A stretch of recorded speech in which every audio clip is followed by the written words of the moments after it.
Hey guys, can I tell you a story?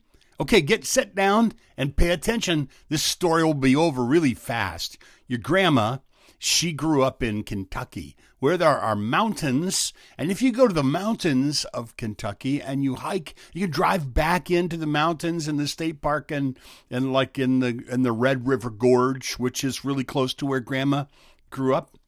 You can drive your car way back in there and park it, and then you can take a hike. And they have paths that go along the ridges of these mountains, and you can hike the paths, and you can see way out over the mountains where the green trees are growing on the mountains, and you can see the fog in the mountains. It's very, very beautiful, and the paths are really well worn. And here's an interesting thing. We were going to take a hike one day. And we drove way out to the top of this ridge by a place called Chimney Top.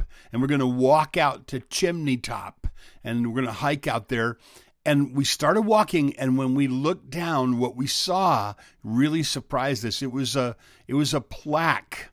And it was a plaque with the names of people who died, who fell from the top of the chimney, the chimney top, fell from the ridge and died.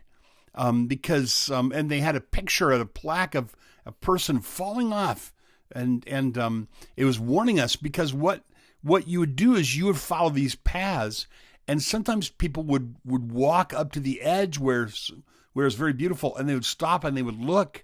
And so there would be a path, and it looked like if you just followed that path, you could just keep going and it'd be safe. But the path led to a sharp cliff where you could fall off and you could hurt yourself.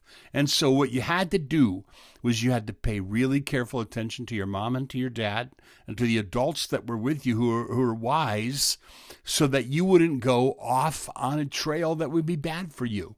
And in your life, that's what's going to happen. You're going to want to do things sometimes, and they're not going to be good for you, but they're going to seem like they're good, but they're not going to be good. And when you're the adults in your life, your mom and dad and such, they warn you, no, I don't want you to do that. You got to remember, they might be trying to keep you from falling and hurting yourself. You see what I'm saying? So be careful out there. There's some beautiful things to see, some wonderful places to go, and where you can hear the bird song and you can feel the wind in your hair and you can see for miles, but there are dangers that you need to be careful about. And that's why God gave you wise people in your life to keep you safe.